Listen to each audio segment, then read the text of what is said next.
they've entered 9 tournaments this month. They've finished outside of top 8 in only 2 of them. Mm-hmm. Like, that's how consistently great they have been. And Chag's that's a what killer. Hellflex is going to have to match up here against their own character. Yeah, it's going to be interesting, to see the Palutena Dittos. It's almost like the Palutena Ditto for Ultimate is almost like a Fox Ditto in Melee, just because of how prevalent this character is, how strong they are all across the board. They're kind of like the standard for, are you a good enough character? Like, are you better than Palutena? Are you close to Palutena? That's how you know if a character is pretty much good, because this character is absolutely cracked out. As you can see, these two are going to be going at it. 2 of some of the best of them. I mean, this game is, all things considered, it's balanced, right? Like, it's just in comparison to some other games that we could mention in the fighting game scene. But then again, Palutena is probably, if you had to point to one character that has defined what the meta is more than any other character, it might be Palu. Right. Yeah, man, this character, again, it absolutely super good. There's got great aerials, great tilts. Well, the tilts are okay, but like they got such a strong game. They've got speed. They're not super light. They got kill options like that right there. Well played by Chag and be able to take out this first stock pretty quickly. Yeah, and immediately just going right in on it with the Nair's cut, caught in the wheel. It keeps on turning. Hellflex. I don't know where they'll be tomorrow, as they can't keep this up. And indeed, the efficiency upon landing from Chag, turning garbage into gold, so easy to get out of the disadvantage for them. And Hellflex has a lot to improve upon here, but also a lot to learn from. Yeah, there we go, man. Chag trying to continue to put on this pressure as soon as Hellflex goes right off stage there. Trying to go for that down throw into the backer, not going to be able to find it, and then going for the ledge trump. The pressure that Chag puts down is absolutely insane. Like, I feel like we've seen this like from other people who know how to really make Palutena shine, but the way that Chag's been doing it, again, like you mentioned, for the past 6 months to a year now, it's been top-notch, been on a whole nother level. This person they were already super good offline, right? But I feel like they've evolved to that other level in online, like you were saying. And we're seeing it right before us right now. Yeah, but now as we're getting into this is someone who actually wound up beating... Oh, wow. I mean, yeah, may well be beating Hellflex in this game number 1. Of course, can't really bar anything in this game, but sitting there at ledge, both of them trying to establish these nairs, but, I mean, Flex has just been gotten the best of them in terms of positioning. You see him moving in just a little bit too often, and Chag showing so much patience, knowing exactly where Hellflex is going to be. But I'm probably one of the Palus you studied. You think I don't know what you're about to do, cousin? Yeah, man, it's just, again, it's like I was saying, this pressure from Chag is top-notch.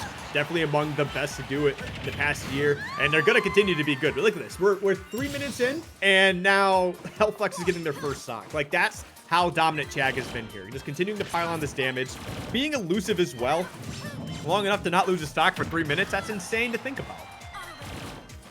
Hellflex is able to take the stock, but oh my gosh, CHAG with the JV3 on Town and City. You thought you were safe on ledge. No, come on. I have this shield. Go ahead and check your left wrist. It is on yours as well. And yeah, that's going to be game number 1. Chat.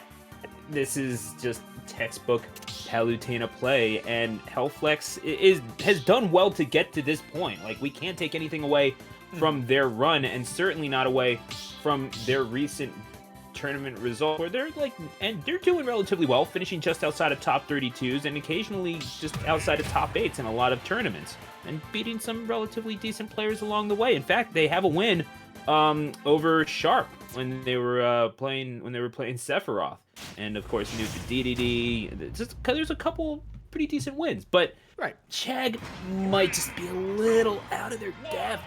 Well, it's like you said, man. It's like when you are going against one of the best Palutenas, like you said, who knows? Hellflex probably has watched Chag been dominant and like started watching some data. Like, okay, what are they doing that I'm not, that I could do better at, right? So they probably watched some of Chag. I mean, and why not, man? If someone's competing at the top level of a character that you play, you want to watch them. You want to see what they're doing right. You want to see how they're handling matchups you might struggle with and try to apply that to your gameplay. But the problem is that when you try to be someone else, they kind of know what you're doing, like, because that's what they would do. So we'll see if that's definitely the case. You know, Hellflex might have some of their own tricks up their sleeve. And, you know, I don't know if they definitely watched any of the video on Chag, but Chag is continuing. Look at this. Already at 113, 40 seconds in. Probably going to take the stock very soon, too. Look, oh, the trump. They've been on, like, on top of these ledge trumps so much, but just barely missing it right there. I mean, just because you've seen most of what they've seen doesn't mean that you know most of what they know. And that is kind of the problem, isn't it? Hellflex, proven to be pretty capable throughout this bracket thus far, but yeah, you gotta know, you grabbed there, you didn't even mash out of that, you kinda know Palu's back throw, it's pretty good. Right. And we will see how everything few develops. times in Jersey, shoutouts Gons. We'll see what happens as this game starts to develop more. And it's like, that's the other thing about Dittos in general, right? I wouldn't even consider Dittos to be even. Like, you know, like a Palutena, I guess a Palutena should be even in theory, right? But this really just comes down to which player has the better skill at this point. Like, it doesn't matter about how they compete against each other. It's who does better with this character. Because it's not like you're trying to play a certain way around them. Like, maybe they'll have a certain play style towards it. Maybe they'll be a little more passive. But it just comes down to how the players execute their game plan. And Chag just continues to be a beast. Yeah, and it's also not even to mention, like, there's just so many different ways to play this character that can really mix you up. I would never say that the Palutena of, you know, Jen or Nairo, Utopian Ray, it would be anything like the Palu of Chag, though certainly can be about as dominant as we're seeing here. 89% all three stocks, and Hellflex on their winner's side life here. Yeah, it just continues to pile up, man. All this damage, and look, we're getting around to that 2.5 minute mark here where Chag has not lost a stock yet. So it's looking like an absolute copy of game one. I mean, it all depends if Hellflex can find a way to take this stock, but right now it just continues to be a story of Chag being an absolute beast and Hellflex just trying to find a way to deal with it. Yeah, I mean, there's one way to do it is to come back on the Angel platform. Unfortunately, you don't really have that luxury anymore, and you had two other chances before this. Putting them at the ledge, looking for these, but Chag playing just a little too elusively. Okay, the teleport to the other side. Chag, I feel like they're just kind of showing off a little. Maybe. I mean, there we go. That's gonna be it right there. And then you know what? Yeah. It's probably, I would say a lot of these players are just trying to play their best. They're not trying to mess around a little bit because, like we all are aware, there is a not just a cash prize at the end of this tournament, but there is a Summit qualifier spot. So I feel like everyone's coming in here